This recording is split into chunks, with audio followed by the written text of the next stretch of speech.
વાસુકીના વિશાળ હાથની પકડમાં કિયરન ગુંગળાવી રહ્યો હતો.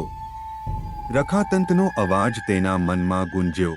તેને હાર માની લેવા વિનંતી કરી, પણ કિયરને હાર ન માની.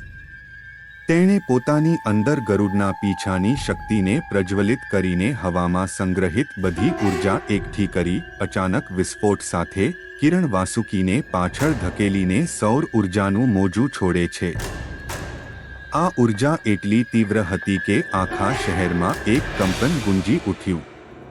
કિયરને આ તકનો ફાયદો ઉઠાવ્યો અને પોતાની ટીમને બચાવવા માટે નીચે ઉડી ગયો. તેણે ઝડપથી તેના પટ્ટા સાથે બાંધેલા ગરુડ પિંહાના 3 ટુકડા બહાર કાઢ્યા. હવામાં ઉછળીને તેણે તેમને એકસાથે મૂક્યા.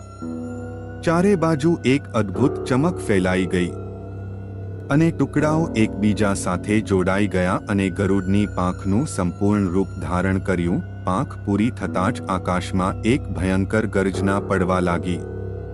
હવા વીજળીથી ભરાઈ ગઈ અને એક વિશાળ પક્ષીનો આકાર ધીમે ધીમે આકાશમાં ઉભરી આવ્યો. આ ગરુડ, પાંખવાળો દેવ, તેના પુનર્જન્મમાં પાછો ફર્યો હતો. ગરુડનું સુવર્ણ કવચ સૂર્યની જેમ ચમકતું હતું અને તેની આંખો અગ્નિની જેમ બળી રહી હતી. તેણે એકવાર વાસુકી તરફ જોયું, જેનાથી તે ડરી ગયો. ગરુડની દિવ્ય હાજરીથી રખાતંતનો આત્મા પણ કંપી ઉઠ્યો. ગરુડે તેની ચાંચ વડે રખાતંતના આત્માને પકડી લીધો અને તેને અંડરવર્લ્ડ તરફ ખેંચી ગયો. રક્ષાંતાના પ્રભાવથી મુક્ત થયેલા વાસુકીએ ગરુડ સમક્ષ ઘૂંટણીએ પડ્યા. તેણે માફી માંગી અને નાગાઓને સપાટીના લોકો સાથે શાંતિથી રહેવાનું વચન આપ્યું. ગરુડે વાસુકીની માફી સ્વીકારી અને તેને ચેતવણી આપી કે તે ભવિષ્યમાં પણ ધ્યાનથી જોશે. પછી અંતિમ ગર્જના સાથે તે આકાશમાં અદૃશ્ય થઈ ગયો.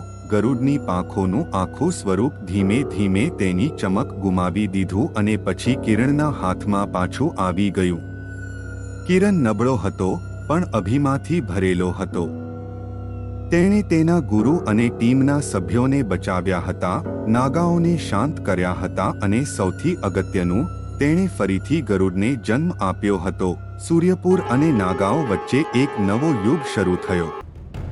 શાંતિ પુનઃસ્થાપિત કરવામાં આવી હતી અને કિરાનને એક મહાન હીરો તરીકે બિરદાવવામાં આવ્યો હતો. તે જાણતો હતો કે સંસારમાં હજુ પણ જોખમો છે, પરંતુ ગરુડની પાંખોની શક્તિ તેની સાથે હતી અને તે ભવિષ્યના પડકારોનો સામનો કરવા તૈયાર હતો. જો તમને આ વાર્તા પસંદ આવી હોય તો વિડીયોને લાઈક કરો, શેર કરો અને ચેનલને સબસ્ક્રાઇબ કરો. આવતીકાલે ફરી મળીશું એક નવી વાર્તા સાથે.